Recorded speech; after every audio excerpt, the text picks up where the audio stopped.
Selamat datang ke saluran cerita seram Jakref. Di sini, saya membawa Anda ke dunia gelap yang dipenuhi kisah seram dan misteri. Pada malam ini, saya akan berkongsi sebuah cerita yang akan membuatkan Anda berpikir dua kali tentang tanggung jawab dan akibat sebuah kelalaian. Bayangkan Anda seorang dokter bedah. Setiap nyawa yang melangkah ke meja bedah berada di bawah kawalan Anda. Tetapi bagaimana jika satu keputusan yang salah menjadi permulaan kepada mimpi buruk? Dan bagaimana jika roh pesakit itu tidak pernah pergi? Sediakan diri Anda, tutup lampu dan jangan lupa untuk memastikan Anda tidak bersendirian.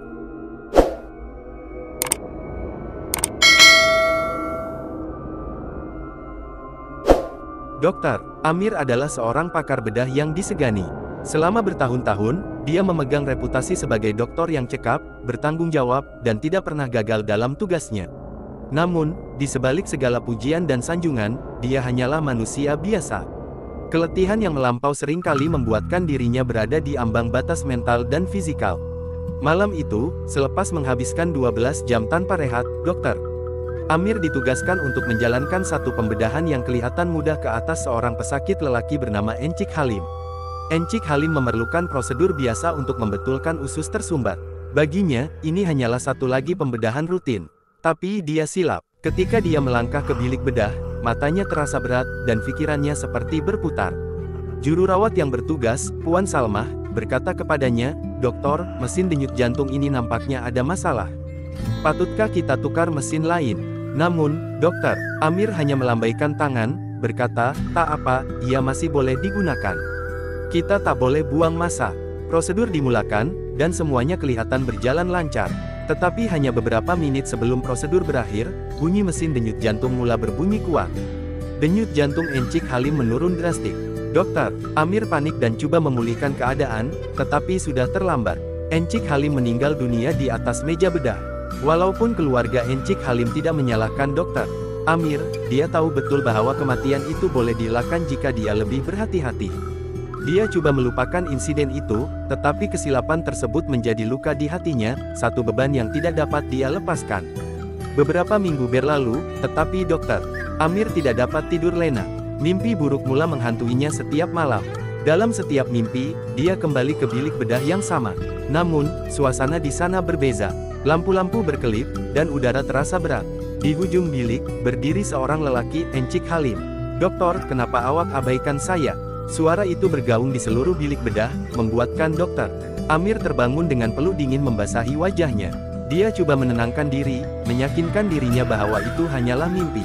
Namun, gangguan itu tidak berakhir di situ. Pada suatu malam, selepas menyelesaikan pembedahan lewat malam, Dokter Amir berjalan di koridor hospital yang sunyi. Dari jauh, dia melihat seseorang berdiri di depan pintu bilik bedah, sosok lelaki yang tidak asing baginya. Wajahnya kabur, tetapi tubuhnya menyerupai Encik Halim. Sosok itu tidak bergerak, hanya memandang tepat ke arahnya. Dokter Amir menghampiri, tetapi sebaik sahaja dia mendekat, sosok itu hilang. Sekeping kertas jatuh di lantai. Dengan tangan yang menggigil, Dokter Amir mengambilnya. Di atas kertas itu tertulis, "Kenapa awak tinggalkan saya?" Kejadian itu membuatkan Dokter Amir tidak dapat lagi menumpukan perhatian. Setiap kali dia melangkah masuk ke bilik bedah, dia merasakan kehadiran seseorang yang tidak kelihatan. Pada waktu malam, dia mula mendengar bisikan di telinganya. "Dokter, saya masih di sini." Dia tahu, ini bukan kebetulan. Roh Encik Halim tidak tenang. Rasa bersalah mula menghantui dirinya, dan setiap hari dia teringat saat-saat dia mengabaikan mesin denyut jantung itu. Keputusannya untuk tidak menukar mesin itu kini menjadi bayangan hitam yang menghantui hidupnya. Dalam usahanya untuk mendapatkan jawaban, Dokter Amir bertemu dengan seorang ustaz di masjid berhampiran. Dia menceritakan segalanya. Ustaz itu mendengar dengan tenang sebelum berkata, "Roh manusia yang mati dalam keadaan tidak tenang boleh menjadi penghuni alam perantara. Tetapi hanya Allah yang berhak menentukan keampunan. Apa yang awak boleh lakukan adalah memperbaiki kesilapan awak. Adakah awak pernah mengaku kepada keluarga arwah?" Kata-kata itu menusuk hati Dokter Amir. Dia tahu apa yang perlu dilakukan. Dengan hati yang berat, dia pergi ke rumah keluarga Encik Halim. Dia bertemu dengan istri dan anak-anak lelaki itu. Dengan air mata yang menitis, dia memohon maaf dan mengaku kelalaiannya. "Encik Halim meninggal karena kesalahan saya," katanya dengan suara yang hampir tersekat. Istri Encik Halim terdiam sejenak sebelum berkata, "Kami memaafkan Dokter." Kami tahu arwah suami saya mahu dokter tenang dan terus menyelamatkan nyawa orang lain. Dokter, Amir menangis. Beban di hatinya sedikit terangkat. Malam itu, dia kembali ke hospital dan masuk ke bilik bedah, tempat di mana semua ini bermula. Dia berdiri di sana sendirian, memandang meja pembedahan dengan rasa bersalah yang masih bersisa. Tiba-tiba, lampu berkelip-kelip, dan udara menjadi dingin. Sosok Encik Halim muncul di ujung bilik, tetapi kali ini, dia tersenyum. Kau akhirnya mengaku. Terima kasih, katanya sebelum hilang perlahan-lahan. Sejak malam itu, gangguan berhenti. Dokter, Amir kembali bekerja, tetapi kali ini dia lebih teliti, lebih berhati-hati, dan lebih menghargai setiap nyawa yang berada di bawah tanggung jawabnya. Pesan cerita, setiap tindakan kita mempunyai akibat, sama ada besar atau kecil. Kelalaian adalah musuh terbesar manusia, terutamanya dalam pekerjaan yang melibatkan nyawa.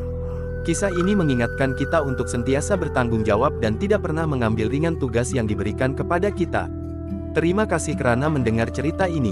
Jangan lupa untuk kembali ke saluran kami untuk lebih banyak kisah seram yang akan menghantui malam Anda. Selamat malam, dan jaga diri Anda.